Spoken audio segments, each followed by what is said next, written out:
بشارة طيبة بشارة هين يالف أيري فرج وسليم هسين لليم يسري l'Espíritu terfuden et yistrifui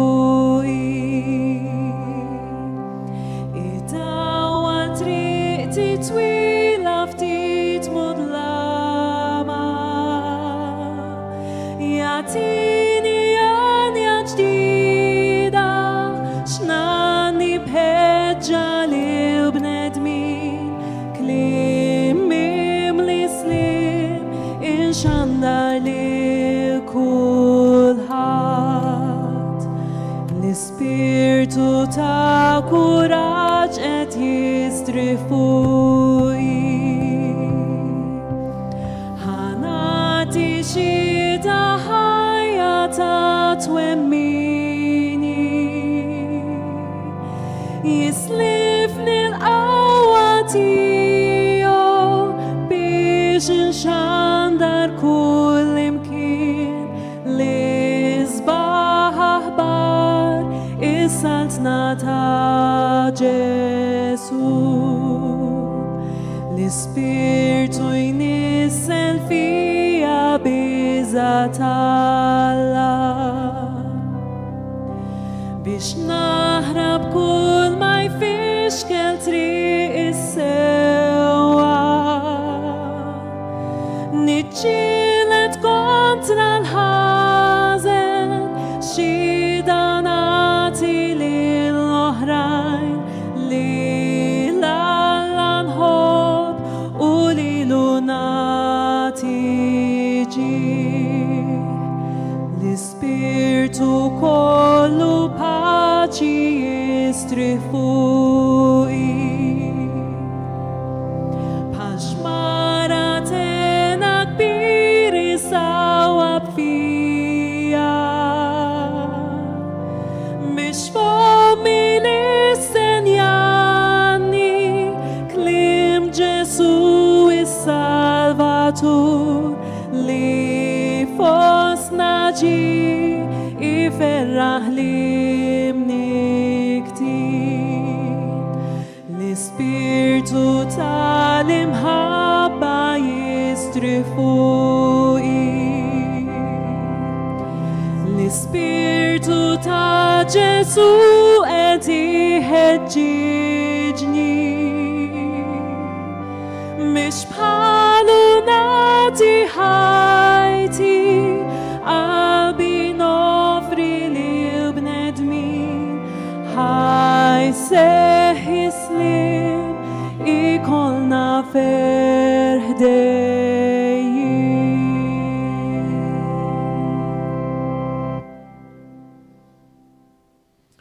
Fl-isem tal-Missier u tal-Iban u tal-Ispiritu Santu, il-mulej ma'kom, nitolbu.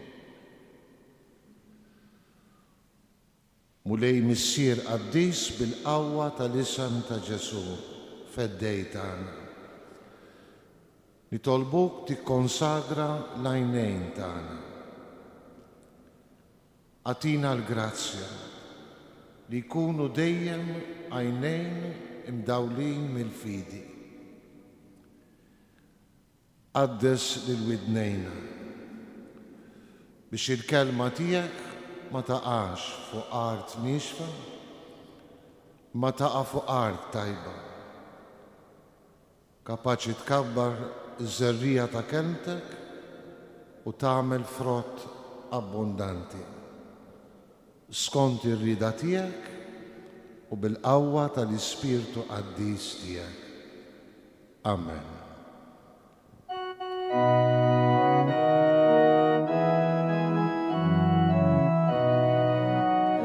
Alleluia, alleluia, alleluia, alleluia, alleluia, alleluia. Qari mill-Evanġelju skont San Ġwan. F'dak iż-żmien, Ġwanni ra lil Ġesuri saqlejh u qal: Araw il-ħaruf tal-Alla li jneħħi d-dnub tad-dinja. Dan hu li għalih għedtilkom. Warajja ġej bniedem li waqwa minni, għax kien qabli. Anqas jien stess ma kont nafu, imma jien għalhekk ġejt nagħmed bl-ilma biex hu jkun marraf lill-Iżrael. U Ġwanni xeta għalih u qal: Jien rajt l-Ispirtu nieżel mis-sema bħal ħamiema u joqgħod fuqu. Ta' bilħaq, anqas jien ma kont nafu, imma dak li batni nagħmed bl-ilma u stess qalli: Fuq min tara l-Ispirtu jinżel u joqgħod, dak hu li jagħmed bl-Ispirtu Santu. Dan rajtu b'għajnejja u għalhekk xedt dan hu l-iben ta' Alla. Il-kelma tal-mulej.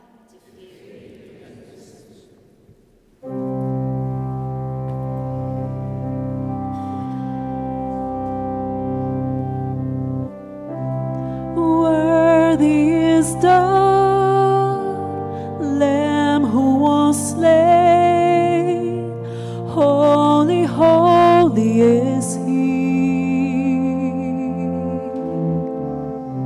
Sing a new song to Him who sits on heaven's mercy seat. Worthy is the Lamb who was slain. Holy, holy is He. Sing a new song to Him who sits on heaven's mercy seat. Holy, holy, holy is the Lord God Almighty, who was and is to come. With all creation I sing praise to the King of Kings. You are my everything, and I will adore you. Holy, holy, holy is the Lord God Almighty, who was and is to come. With all creation I sing praise to the King of Kings. You are my everything, and I will adore you.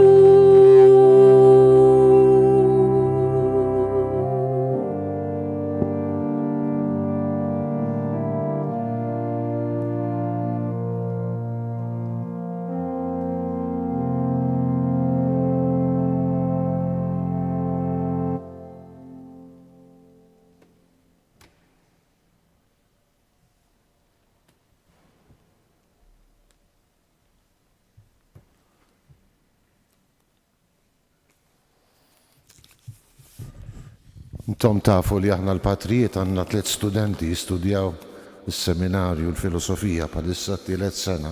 Interessanti li hemm wieħed minnhom għandu fissazzjoni fuq ir-relikwi u dejjem ifittex fuq l-internet xi relikwa ġdida u kull flaxija xi nkun qed nieklu jgħidilna x'ikun fittex u daqqa r-relikwa ta' ċikku u dan l-aħħar ġieni għaxin nieħdu kif ngħidu bl-Ingliż with a pinch of salt, mhux għax ma nemminx fir-relikwi, ma insomma xi kultant l-eżaġerazzjonijiet u maċċarismi. Għalli għax hawn relikwja Franza illi hija parti mill-libsa ta' Ġwanni l-Battista meta tawh il-martirju. U jiena insomma ħadtu naqra biċ-ċajt, ħankun sinċier. Però ġanni naħseb u bdejt ngħid min jaf x'sura kellu dan Ġwanni l-Battista. Ġibt quddiem għajnejja pereżempju titular ta' Xewkija u għedt kien polit Ġwanni l-Battista il għaliex il-gafa għamlu verament polit, żnell, mentri mbagħad ġieni f'moħħi wkoll it-titular kbir tal-irħam dik min issejjer żball l-istess awtur illi hemm fil-konkatedral ta' San Ġwan, Ġwanni l-Battista li qed jagħmel il-Kristu u hemm Ġwanni l-Battista insomma macho man, Rambo, kien imur il-ġim. Jien ma nafx kif kien Ġwanni l-Battista, imma li huwa ċert almenu minn din is-silta ċkejkna tal-Vanġelu li xandritilna illum u l-lejla stess. Kellu għajnejn tajbin u idnejn miftuħin. Illa li xkellu l-grazzja illi dawn iż-żewġ sensi tal-ħars u tas-smieħ ikunu imżejnin bid-don tal-fidi. Ikunu mżejnin bid-don tal-fidi biex jagħti xhieda għal Kristu. Intom tafu li San Ġwan l-Evanġelista diġà fl-introduzzjoni solenni tal-Vanġelu, fil-prologu tal-Vanġelu, isemmi lil Ġwanni l-Battista. Meta jgħid kien hemm raġel mibgħut minn Alla jismu Ġwanni ma kienx id-dawl imma ġi biex jixhed għad-dawl. U diġà f'din l-introduzzjoni solenni San Ġwan l-Evanġelista jolqot il-musmar fuq rasu u jagħtina almenu fil-kuntest tar-Raba' Vanġelu, fil-kuntest tal-Vanġelu tiegħu, ir-rwol speċifiku ta' Ġwanni il-Battista li jkun ix-xhud ta' Ġesu. Jien ma nafx jekk tafux imma jekk tqalbu xi ftit studji fuq San Ġwan, fuq il-Vanġelu ta' San Ġwan, ħafna studjużi jgħidu illi fl-ewwel snin tal-istorja tal-Knisja kienet baqa' diversi nies li baqgħu dixxipli tal-Battista. Forsi għandna eku tagħha fl-Atti tal-Apostli meta San Pawl imur Efesu u jsib grupp ta' rġiel illi kienu jafu biss bil-mamudija ta' Ġwanni. U xejn San Pawl jgħidilhom intom qatt smajtu bl-Ispirtu Santu, qalulu minnu dan l-Ispirtu Santu.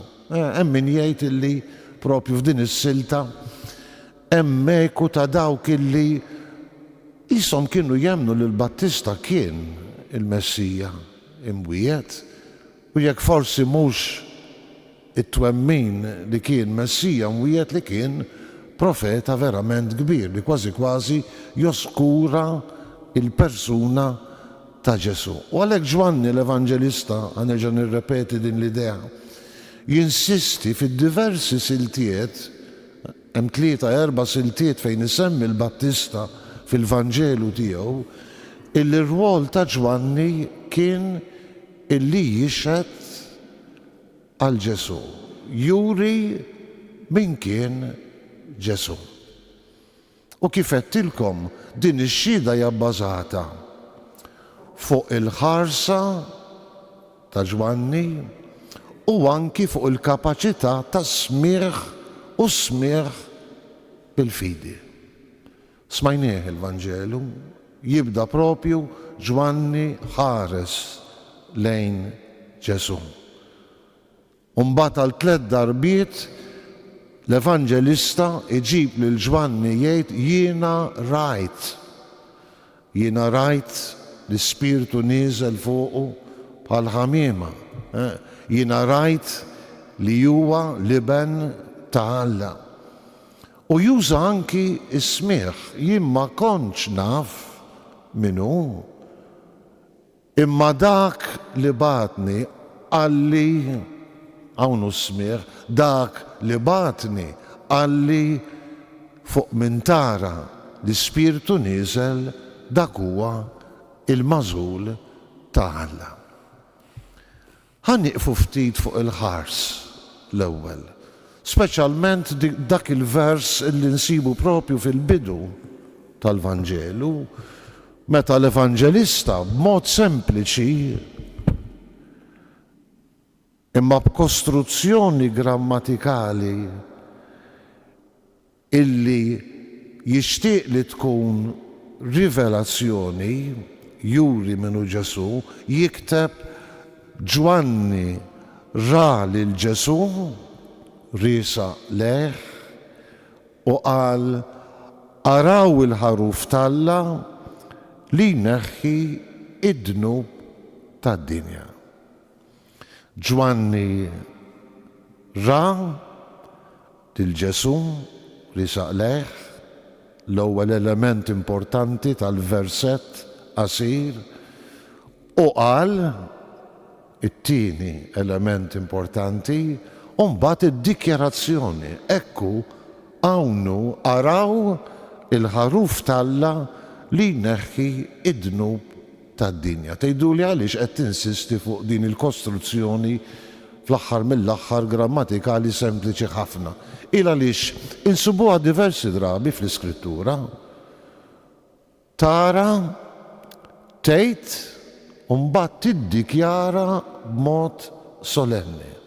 L-istudjużi tal-Bibja u anki tal-Vanġelu ta' San Ġwan jgħidulna huwa mod kif il-kittieba sagri jinsistu li se jrassaħ rivelazzjoni importanti. Per eżempju, fil-Vanġelu ta' San Ġwan insibuha fil-mument tal-passjoni ta' Ġesu. Ġibu quddiem għajnejkom ir-rakkont tal-passjoni.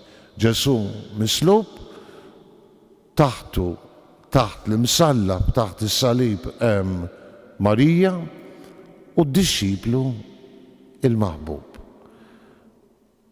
Hemm l-istess kostruzzjoni. Ġesu ra lill-ommu u qal hawnnu ibnek, u t-tieni darba Ġesu ra d-dixxiplu il-maħbub u qal hawn hija ommok. Araw xi ġmiel. Min ma jemminx fl-importanza ta' Marija jgħid dal-vrus m'għandhom l-ebda importanza, imma aħna illi nibbażaw anki it-twemmin tagħna fuq il-mod kif inkitbet l-Iskrittura, nindunaw li propju f'dak il-mument, bħal f'dan il-mument ta' Ġwanni l-Battista, hemm kostruzzjoni grammatikali illi turi li f'dak il-mument qiegħda ssir rivelazzjoni divina, rivelazzjoni tal-affarijiet ta' Alla importanti ħafna. Fuq il-Kalvarju ovvjament il-grazzja kbira illi Ġesu jafda dan it-teżor tommu lill-Knisja, rappreżentata fi Ġwanni l-Evanġelista, fid-dixxiplu il-maħbub. Li Ġesu jixtieq li d-dixxiplu l-maħbub, il-Knisja, tos il-figura ta' Marija, il-preżenza ta' Marija fil-mixja tagħha f'din id-dinja. Lura għal-Vanġelu tal-lum. Nerġgħu nirrepetu l-vers biex niggustaw fih. Ġwanni ra lil Ġesu, riesa lejh u qal araw il-ħaruf Talla li jneħħi id-dnub tad-dinja. Min jaf kemm il-darba nirrepetuha anki fil-qudiesa, illum jekk morna l-quddies u xek. Ednija fil-glorja, ngħiduha kull jum fil-quddiesa qabel it-qarbin ħaruf ta' Alla li tneħħi id-dnubiet tad-dinja ħenna lina, u dal-ħaruf Talla li jneħħi id-dnubiet nistqarruha għal 3 darbiet. Jiena saqsejt li l-nifsi, x'setgħu fehmu in-nies illi kienu preżenti waqt din ix-xhieda solenni, waqt din ir-rivelazzjoni solenni li qed jagħmel Ġwanni il-Battista. Jiġu ħafna affarijiet fil-moħħ tal-ludi ta' dak iż-żmien. Jiġi pereżempju l-kult sagrifikali fit-tempju. Intom tafu li l-kult sagrifikali fit-tempju kien isir anki bis-sagrifiċċji tal-bejjem. U spiss ta' kuljum kienu jiġu offruti il-ħrief, u mhux il-ħrief biss, imma l-ħrief biex tintalab il-maħfra tad-dnubiet. Li kienet xi ħaġa komunisma, illi l-ħrief li kienu jinbiegħu allura mbagħad fil-bitħa l-kbira tal-ġentili, tal-pagani fit-tempju, dawn kienu jiġu maqtula is-sagrifikati għal maħfra tad-dnubiet. Seta' jiġi f'moħħhom il-ħaruf tal-għid, jekk nibqgħu fil-liturġija templari, fil-liturġija sagrifikali tat-tempju, il-ħaruf li kull familja f'Ġerusalem kienu jtellgħu biex jiġi maqtul u s-sagrifikat demmu jixxerret b'tifkira solenni tal-eżodu, tal-ħruġ mill-Eġittu. Il-ħaruf is-sagrifikat li mbagħad kien jittieħed id-dar u jittikel biex il-liturġija domestika iddaħħal il-familja fir-realtà tal-ħelsien, fil-preżent. Dak il-ħaruf kien sar is-simbolu tal-ħelsien. Ovvjament mhux biss il-ħelsien fiżiku mill-Eġittu, imma kif imbagħad interpretaw il-profeti, kważi il-profeti kollha, il-ħelsien mill-jasar spiritwali, mill-jasar tal-infedeltà, mill-jasar, allura aħna nużaw it-terminoloġija kristjana, mill-jasar tad-dnub. Seta jiġi f'moħħhom twemmin popolari ludi illi din insibuha fil-kitba tar-rabbini illi dejjem kienu jimmaġinaw il-Messija is-simbolegġat f'ħaruf. Ħaruf illi kellu jmexxi b'mod rebbieħ lill-poplu. Idea li mbagħad l-awtur tal-Apokalissi juża ħafna drabi l-ħaruf rebbieħ għal Ġesu illi jxerred demmu fuq is-salib, joħroġ rebbieħ fuq il-mewt, fuq id-dnub u fuq ix-xitan u jaqgħad miegħu dawk kollha li huma martri. Dawk l-insara kollha li huma martri mhux biss tad-demm imma martri fis-sens ta' xhieda. Seta' jiġi f'moħħ in-nies ta' żmien, forsi din kienet aktar ċara fil-moħħ tal-Evanġelista Ġwanni, nimmaġina jien għaliex kienet ċara fil-moħħ tal-Evanġelisti sinottiċi, Marku, Mattew u Luqa. Seta' jiġi f'moħħu il-ħaruf ġwejjed meħud għal-qatla li jissemma f'dawk l-erba' għanijiet antikismi illi nsibu fil-ktieb tal-profeta Iżajja. Probabilment smajtu bihom Iżajja, il-ktieb ta' Iżajja, l-itwal ktieb tal-Antik Testament, għandu wkoll erba' għanijiet prezzjożissimi għall-Lut u prezzjożissimi għall-insara. Għaliex diġà l-insara f'dawn l-għanijiet kienu ħadu xamma dera ta' Kristu fil-passjoni tiegħu. Huma erba' għanijiet li għandu il-missjoni ta' għaddej illi kellu ibati, anzi kellu jagħti ħajtu biex jifdi lill-poplu tiegħu.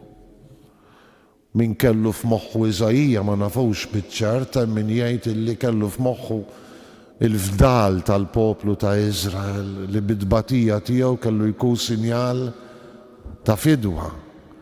Hemm min jgħid li qed jiddeskrivi l-missjoni tiegħu stess, profeta li bata.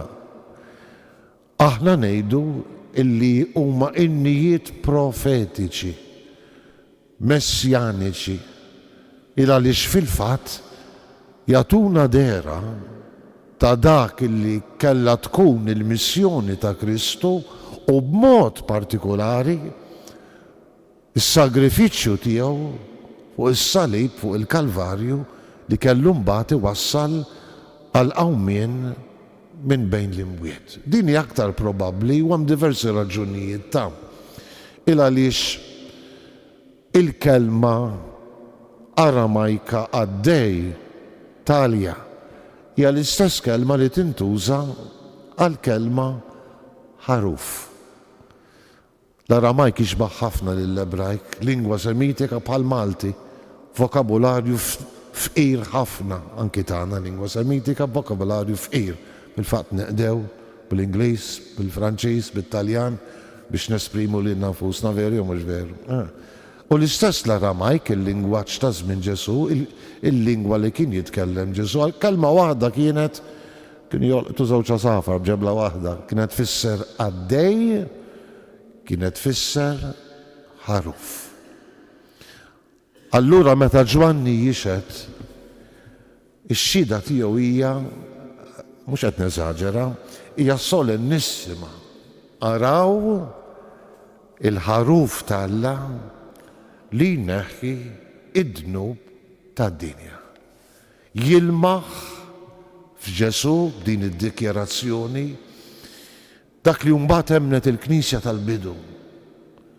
Li Ġesu huwa dak il-qaddej tal-Alla, ikkonsagrat mill-Ispirtu Santu kif jixed Ġwanni minn hawn ftit ieħor, mhux biss biex iwassal il-bxara tajba lil fqajrin kif ifakkarna San Luqa meta jġib lil Ġesu jaqra lil Iżajija fis-sinagoga ta' Nazaret, imma dak li kellu jagħti ħajtu fidwa għal kotra.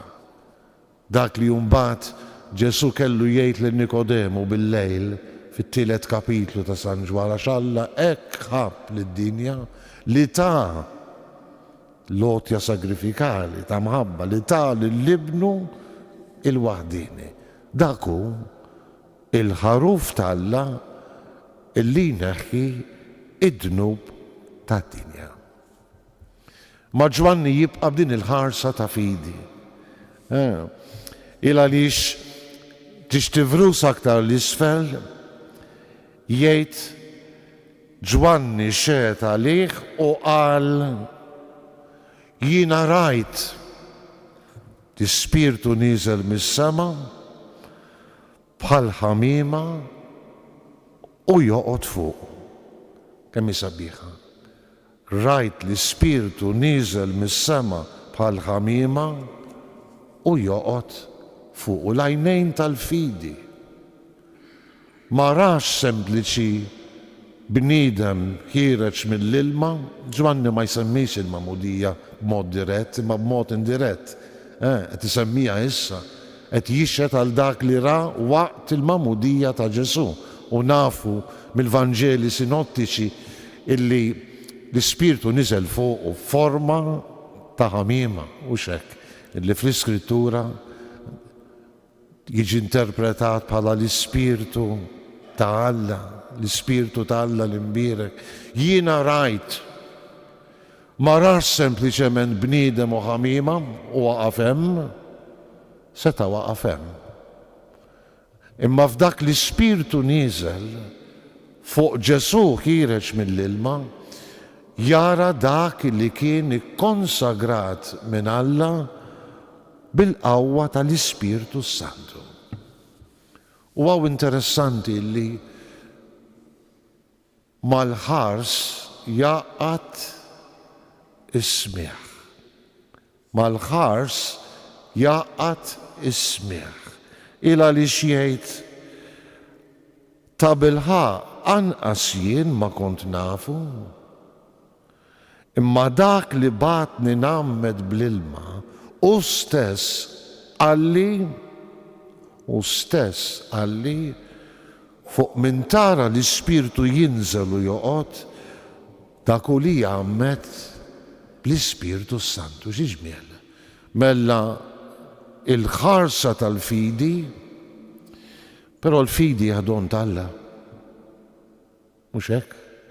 Fidi don talla dejjem. Ħarsa ta' fidi ikkonsagrata fil-każ ta' Ġwanni bismieħ tal-leħen min batu. Interessanti din. Fil-sinottiċi waqt il-mamudija instema leħen il-missier. Dan u ibni, int ibni l-aziz, anzi, fik sibt, San Luqa, fik sibt il-għax għatijaj.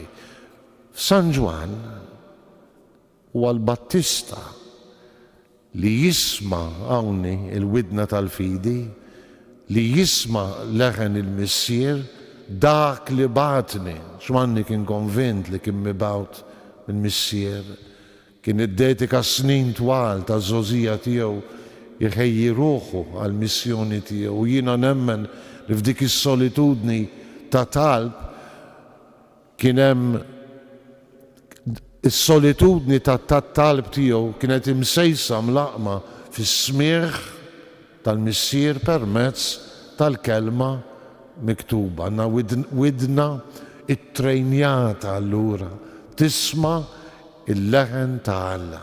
Dak li batni għalli fuq min tara l-Ispirtu jinżel u joqgħod dak u li jgħammet bl-Ispirtu Santu. U jerġa' jara dan rajtu bajnejja. U għalhekk xedt dan hu li bent Alla. Xi ġmiel. Però hemm xi ħaġa li tiġi ripetuta. Hemm xi ħaġa li tiġi ripetuta li forsi ddejjaqna xi ftit.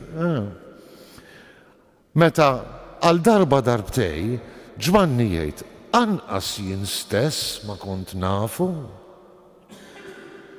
Imma għalhekk ġejt nagħmmed bl-ilma biex hu jkun marraf lill-Iżrael. U aktar l-isfel meta jgħid jiena rajt l-Ispirtu nieżel mis-sema bħal ħamiema u joqgħod fuqu, jerġa' jtenni. Ta' bilħaq anqas jien ma kont nafu. U mbagħad iżid dak li għadna kif immeditajna, imma dak li batni nammed bl-ilma u stess qalli min tara l-Ispirtu jinżel u joqgħod dak u li jgħammet bl-Ispirtu Santu. Jiġifieri l-għajnejn tal-fidi ta' Ġvanni, il-widnejn tal-fidi kienu don, nerġa' nirrepetija, don tal-Alla, u għamel il-parti tiegħu. Imma fil-mument tax-xhieda Alla jagħtih id-don jaraf u l-ewwel u qabel kollox il-ħaruf li jneħħi id-dnub tad-dinja u fit-tieni mument itih il-grazzja jixed għalih. Interessanti wkoll, almenu fil-kuntest tal-Vanġelu ta' San Ġwan,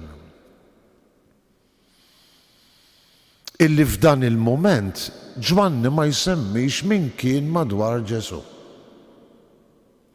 Ftit qabel ġew il-Fariżej, ġew l-Iskribi, int min int għaliex qed tagħmmed, għandna folla biex ngħid hekk. Fil-mument tax-xhieda Ġvanni ma jsemmi lil ħadd.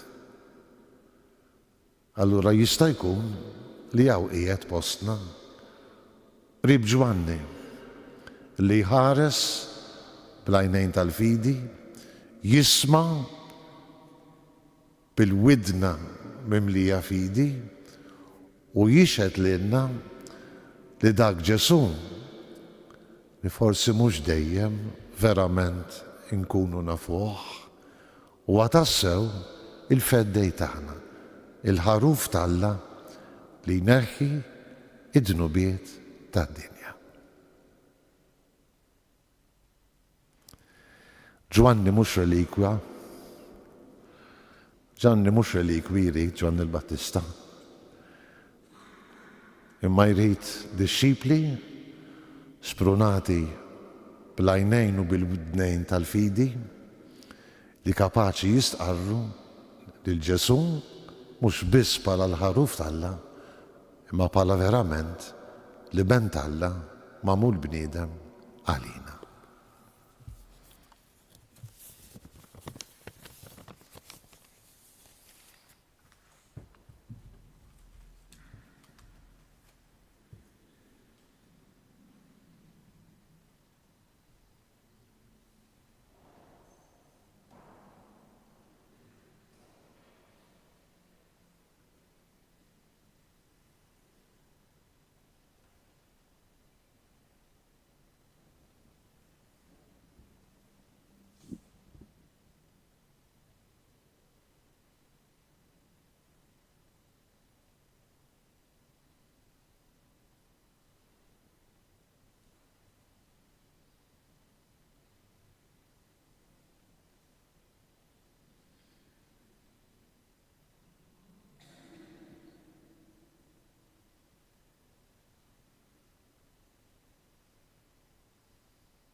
Ejjew flimkien ngħidu t-talba li għallimna il-mulej.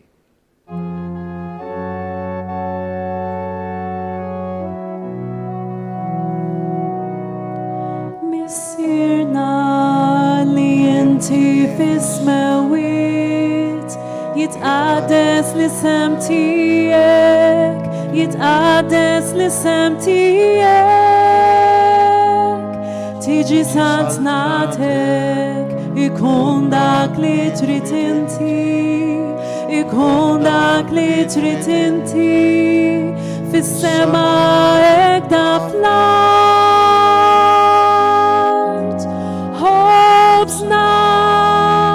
Hobsna ta' kuljum.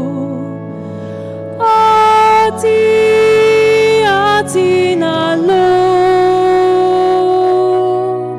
Aħfrilna id-dnubit tagħna.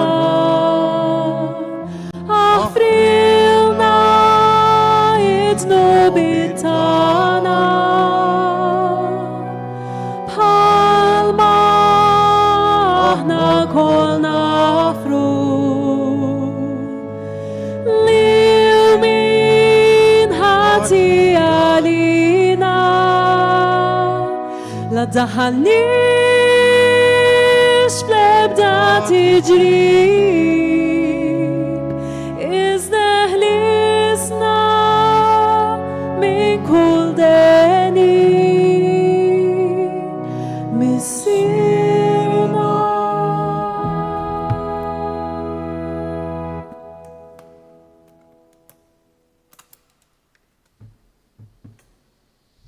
Il-mulej ma'kom, iberikkom Alla li jista' kollox, il-Missier, l-Eban u l-Ispiritu Santu. Morru fil-paċi ta' Kristu.